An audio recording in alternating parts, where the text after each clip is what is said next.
চারণ কবি গেংখুলিরা অনাদিকাল থেকে মুখে মুখে গান পরিবেশন করে হাজারো মানুষকে সারা রাত ধরে মাতিয়ে রাখতেন।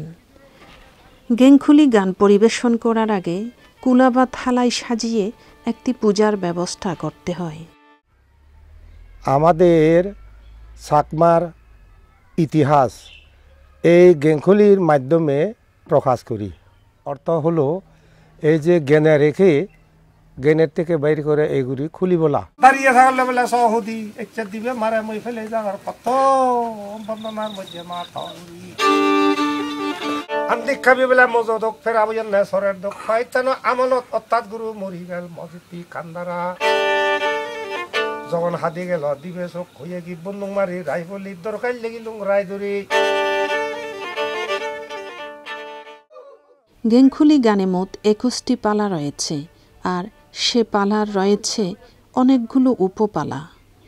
কোনো গেংখুলি গায়ক এক নাগারে ৭ দিন ৭ রাত গান পরিবেশন করলে তবেই পালাগুলোর পরিবেশন শেষ হয়।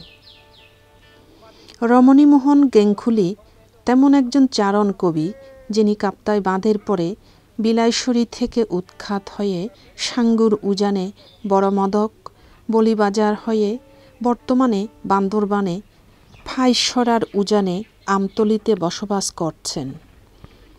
তার গুরু কান্দারা গেংখুলির সাথে ১৩ বছর বয়স থেকে ঘুরে ঘুরে এ গান রপ্ত করেছেন, যা আজ অবধি গেয়েই চলেছেন। বর্তমানে পার্বত্য অঞ্চলে মাত্র ৩ জন গেংখুলি রয়েছেন, যাদের মধ্যেই তিনি একজন ভালো গেংখুলি হিসেবে নাম করেছেন। রাধামন দাদা সিরিঙ্গা হানাত্তা সুরিতা লয় তরবদি বিদ্যা সুন্দর কনবদি সংসারা সিসিকে লাগাতে। আকাশ সংস্কৃতির প্রভাবে তাদের কদর দিন দিন কমে যাচ্ছে, ফলে শিষ্যও তৈরি করতে পারছেন না। তাই তাদের এ পেশাকে কিভাবে বাঁচিয়ে রাখা যায় বোদ্ধাদের দৃষ্টি আকর্ষণ করা হলো।